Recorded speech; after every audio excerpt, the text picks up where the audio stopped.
Everybody wants to do it. Okay, everybody, let's all give them a real good hug together.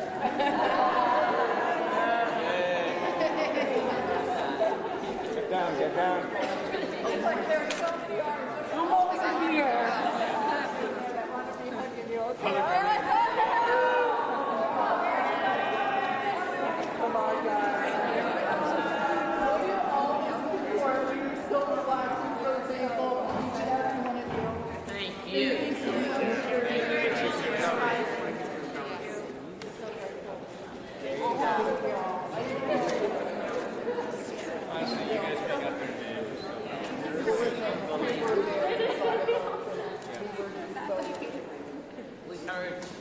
I know. And that was We got yelled at. We got yelled at.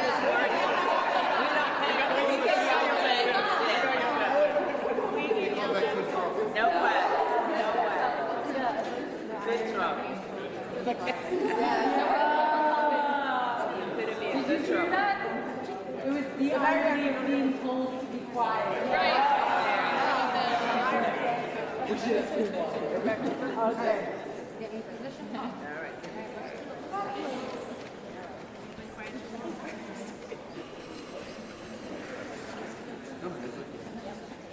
British, not just good evening. Thank you, everybody, for coming here so that we could all give a collective group hug to the survivors and to thank them.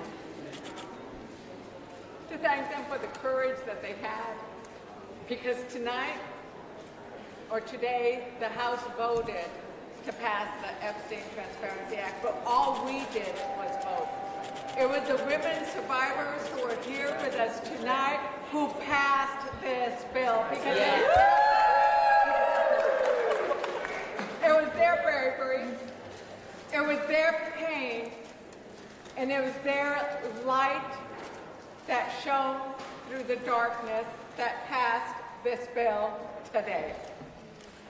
The Democratic Women's Caucus and Republican women met with the survivors today, and we met when they were here last in September. And I remember back then you told us that Epstein told you that he had the government and he had the banks, and you had no power. What you have shown the nation today is that you have a voice and you have a power and you have the life. And we know that you have done that on behalf of not just yourselves, but you've done that on the thousands who could not be here today. You've done that on behalf of the girls and the children and the boys and the missing women across this country.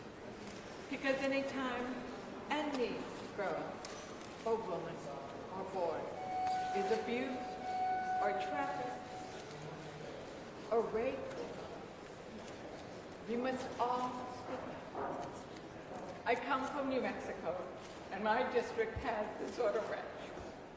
And I know there were atrocities that occurred there.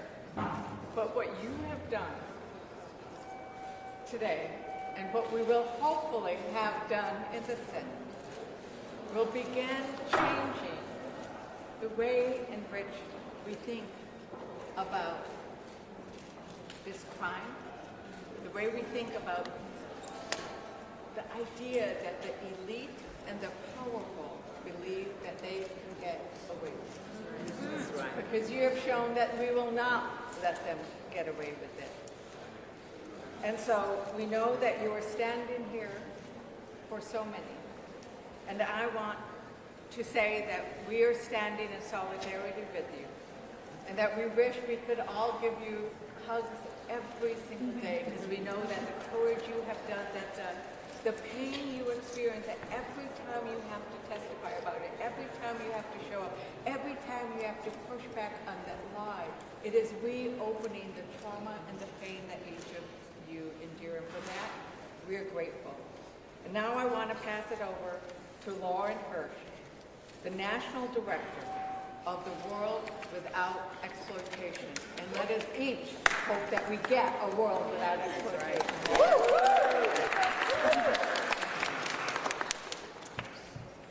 We are so immensely grateful to be here today with the Democratic Women's Caucus.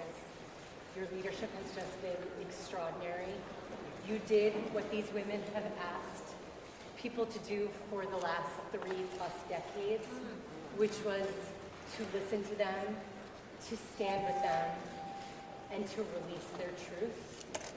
And today it happened. So I'm just so immensely grateful to you.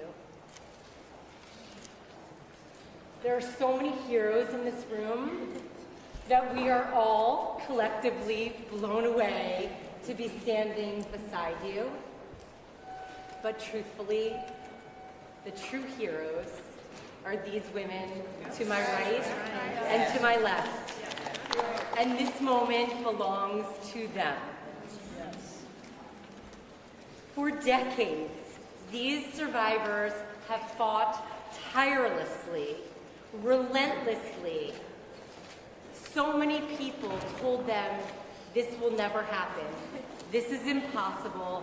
This is completely out of reach. Here's to their tireless fight. Because today, we are closer than ever. And it's almost sounding like we are really, really closer than ever if the Senate does their job tonight. So we urge them to do just that and to pass this legislation tonight. Is Christmas coming early? Haley, you can go home and decorate your tree and start celebrating. We hope, if the Senate does their job. To me, the most extraordinary part of this fight has been watching these incredible women come together. They come from different backgrounds, they come from different states, they're not a monolith, they have had different experiences, they even have different political beliefs, but they came together with one laser-focused goal, and that was to release all the files. They love the bill you signed today. There should be no changes to it. They are very confident that the bill that was signed today protects them adequately. We want redactions, but we want redactions for the victims, and that's what's in the bill. It is high time to hold accountable the powerful. They've run the show for far too long. Now it's about these women. So let's get this done. Yes. Get this done.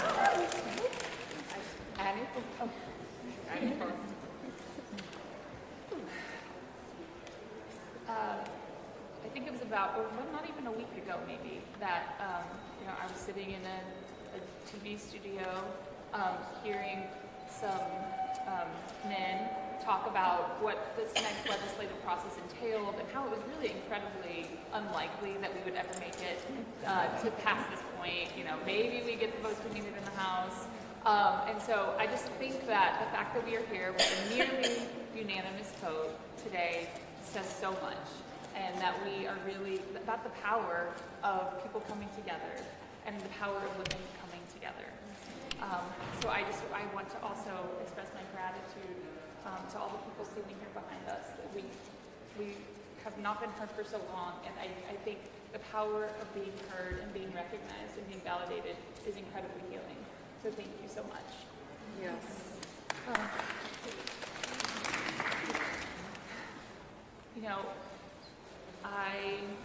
There are so many people that are with me in my heart today, and I've spoken quite a bit today about my sister Maria Farmer, who was a whistleblower who bravely spoke out in 1996 against Epstein, and I had the chance to speak with her right before coming here today about what I had seen transpire, and she is at home because of health problems that I believe were very directly related to the stress that all this caused. But she was full of joy hearing about what's happened and hearing that we are so close to being where we need to be to finally bring the light into the darkness of this case. But I, of course, am also thinking about others in this case, and we know that the harms that are caused by these types of traumas have long-lasting results, right?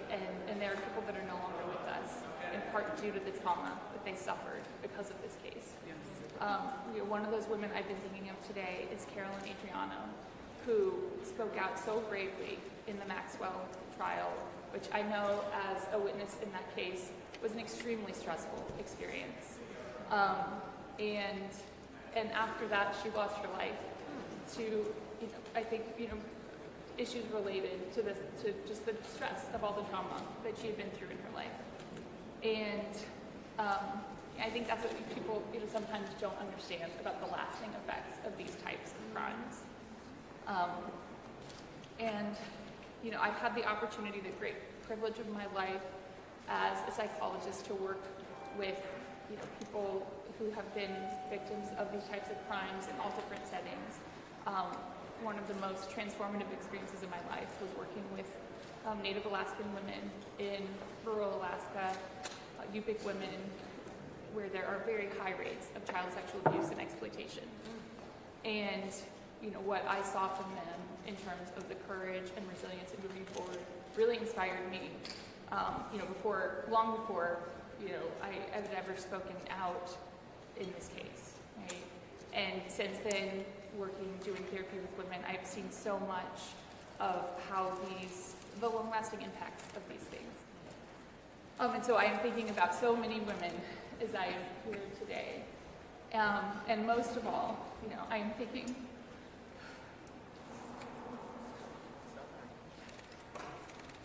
about Virginia Roberts Giuffre. We would not be here without her. There is no doubt in my mind about that. And I very much, I think, like many people, there were fights going on. There were definitely women that had, worked so hard for so long for justice, but I had, given up on the idea that anything would happen in this case. After the Sweetheart deal, I felt like everyone knew about Epstein. We would see things in tabloids about Epstein. This was not a secret, right? And when I first saw the photo of Virginia and Prince Andrew, I was at my job. I remember so clearly the moment that it popped up on my computer screen, and I just kind of was taken aback.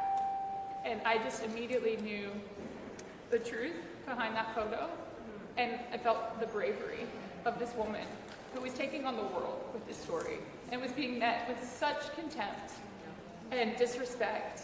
And at a time before the Me Too movement, when there was such this kind of attitude of disregard for people that spoke out in this way.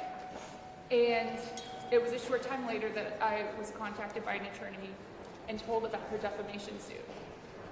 And spoke with my sister, and we agreed that we would be witnesses in that case. When we had no desire, we thought this was behind us, but we thought if this woman is brave enough to take on Maxwell and to bring this into the light, we have to stand with her. And then, I had the opportunity to meet Virginia in 2019, and seeing her in this swarm, this insane group of reporters, everyone mobbing, and she just had this poise and this strength that I felt like it was incredible to see. It was incredible to be witness to. She immediately rallied all of us together and had this vision for what could happen, what people could learn from this, what she wanted to do with this platform, and push that forward in such a brave way. And I think the fact that her memoir has just been released is a bestseller, and we are here today is not a coincidence. She is changing hearts and changing minds, all over this country and all over the world. And so I just want to, take a moment. I feel like she's here with us. I feel like she can see this. So thank you, Virginia, for all of that you've done for all of us. Thank you.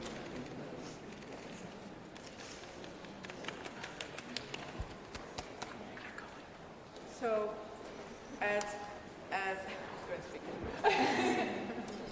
you said, we want to recognize and ask the women who have joined us today to share with us their names, because you were the ones who accomplished what was condemned.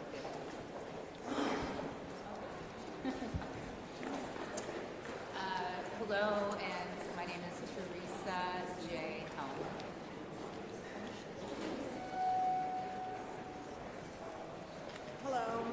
is Wendy Avis. That's my maiden name, but I go by Pasante. So Wendy Pasante. My name is Jenna Lisa Jones. My name is Laura McGee.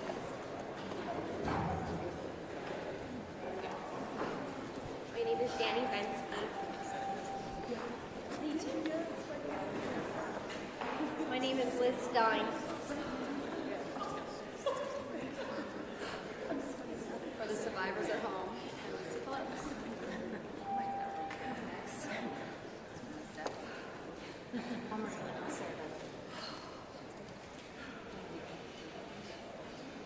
My name is Rena O, and I brought these flowers for someone who couldn't be here with us. Her name is Carolyn Andriano, and she passed away in 2020.